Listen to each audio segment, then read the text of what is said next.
Hi, everyone, and thank you so much for stopping by. It seems like I picked the worst times to come film because the sun is not acting right today, but I am going to quickly flip the camera around. I wanted to share with you some of the herbs that we have bought and also some of the herbs that we have started. Now, I'm going to tell you right now, I did not need to buy any herbs, but I love when the stores and the garden centers first put them out and they look so pretty. They look so fresh and vibrant and healthy, and I couldn't help myself. So I did do that because who can get enough herbs? And so before we get started, a lot of people have asked me that have started gardening, what would you start with? And my answer to everybody is always start with herbs. Herbs are really easy to grow, and then they're also beneficial. So before we keep going, if you have not downloaded our free guide to 5 tips to a flourishing garden, I'm going to leave the link in the bio. Go ahead and download that, because if you are just getting started growing anything, whether it's herbs, vegetables, flowers, fruits, get that guide, because it's going to talk about 5 important things. And if you incorporate those 5 things into your garden will have a better chance of being successful. So the reason why I like to grow a lot of herbs is because without even thinking about it, they add so much support to your health and your well-being. Like when we use herbs in food, like they add a benefit, a medicinal benefit that we don't even think about, and it flavors the food without adding a whole bunch of salts and things like that. So I love herbs for that. And then also you can do so much with herbs. Not only can you cook with herbs, but you can make teas with herbs. You can make herbal soaks, bath salts, and herbal scrubs. It's just a lot that you can do with herbs. So we always grow herbs somewhere, whether it's in a pot, whether it's in a raised bed, whether it's in ground. We always grow some type of herbs, and we definitely use it. We harvested yesterday some oregano because I started that earlier in the season by soil blocking. And then we also harvested our normal butterfly pea flowers. Although it's not a herb, we do use it in teas, and I'll make sure that I leave that link down in the description as well, so that if you want to order some dried butterfly pea flowers and make a tea with it or make a lemonade with it, y'all, it is so pretty. And I'll link the video where it shows, like everything that these flowers can do. And then we also harvested some holy basil yesterday, which I am definitely going to amp up next season and grow. I only grew a few this season, but we're gonna amp the amount up next season. So let me show you really quick what we got, and then also what we started growing. And then let me know in the comments below, what type of herbs do you grow? So let's start right here. This is a new herb that I'm actually trying. It's called orange balm. And so it doesn't smell as fragrant as the lemon balm. We started some lemon balm too. You can start lemon balm from seeds, but you can also start them from cuttings. I just wanted to try the seeds. Y'all know I'm always experimenting. So these two right here are our lemon balm that is growing. And let me tell y'all, I just potted these up, and I'm gonna have to pot them up again, like the orange balm and the lemon balm. But the orange balm was just something that I read. I haven't never tried, and it smells, I wouldn't say like an orange. It does have a citrus smell, but I'm just in love with the way the lemon balm smells. So maybe I'm being biased, but we ended up starting these, and we're going to plant them up. They're very fast growers. The orange balm, I will tell you, when I started it from seed, like they were growing crazy. And again, they still need to be these need to be potted up again. I think I might have potted these up maybe 2 or 3 weeks ago, and we've been giving them their B12 shot, which is their liquid fertilizer of the Garden Tone.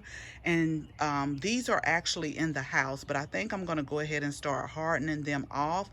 to bring them outside, because a lot of our herbs do very well in the fall because they're not getting that sun punching heat.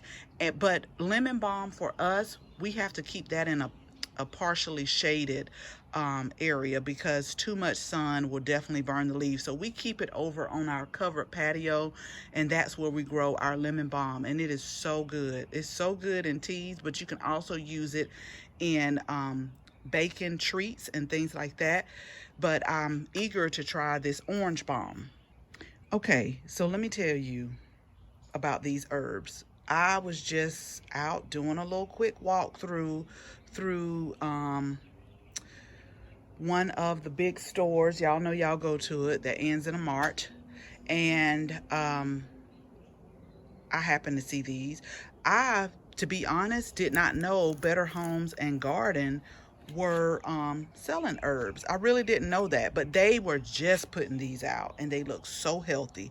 So this right here is lemon thyme, lemon gold thyme. And let me tell y'all, I don't know if you can see these white flies, but these white flies, I'm so ready for the weather to get just a little bit cooler, because we have been spraying with neem oil. They're awful. They were so awful this year. And so now I understand why people want that hard freeze or that hard winter, because we had a mild winter, and I don't think all the white flies, it's like they multiplied by millions. I don't know. I'm just doing my maintenance on my plants, because they're out of control.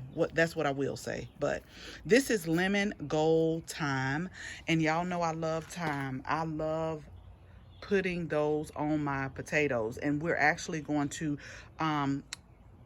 add a recipe on our website where we have thyme and rosemary roasted potatoes. So good. This is a good herb to use, but this is a lemon gold thyme, so I'm eager to see how that tastes.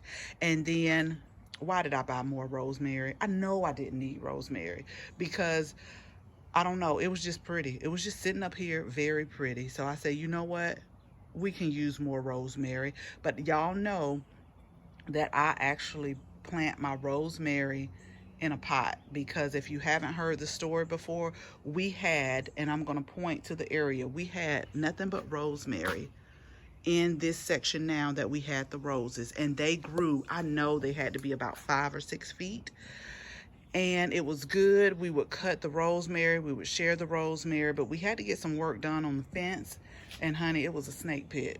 It was like 6 snakes that was in that rosemary, so I pulled every last one of them up, and from then on, I grow them in pots. I know that's not a reason to pull all the rosemary up, but once, it wasn't just one snake, okay? It was one snake and some baby snakes. They was hatching up under there, so I said, we got to get this up, because this is not going to be a snake bin, because if we found 6 and they start making that out of their snake plot, we can't have that. So I grow rosemary in pots, and rosemary is very easy to propagate from from the cuttings. So we're gonna grow some more of that. Here is another herb that I didn't need to pick up, but it was so pretty sitting there. I'm telling y'all, when they first put these plants out, when I see them coming off the truck, that's when I try to get them, and they were just putting these out. This is lavender. Let me tell y'all the name. This is Early Blue Scent Lavender. And lavender is another one that I have to plant in a pot, because in Southeast Georgia, it's very humid here, and like the lavender nor the rosemary, they don't like wet feet, and we get a lot of rain. I mean, not that the pots don't get the rain as well, but sometimes our soil, if we plant them in ground, it stays like wet, soggy all the time, and they don't like that. So these are going to be so pretty. I think I'll plant them in separate pots, but I love them. I love these right here, and they already smell good. You'll find me just doing this all the time. It just smells good, so I can't wait till they start blooming, because lavender is another herb that we grow and we dry, and we use those in teas, but you can also use them in baking as well. Okay, so last but not least, don't focus on the celery because I know that's not a herb. We're actually hardening off our celery, but right here in the middle, this is peppermint. And this we started from soil blocks. It was very slow to grow, but I notice now that it's starting to catch up and catch on. We do our weekly feedings, but peppermint I like to use sparingly in teas. I don't like to use too much, but I will use it in different teas. So y'all know, once again, I'm always experimenting. So I thought, let's start some from soil blocks. This was an impulse buy. These were impulse buys because they looked pretty, they looked healthy, and they were big, you know. So that's why I bought those. Okay, so if you haven't started growing and you want to grow, definitely start with herbs, because a lot of herbs you can also, even if you're in a colder climate, you can also grow herbs inside. You just need to make sure that you have put it somewhere where there is enough light coming in during those winter months.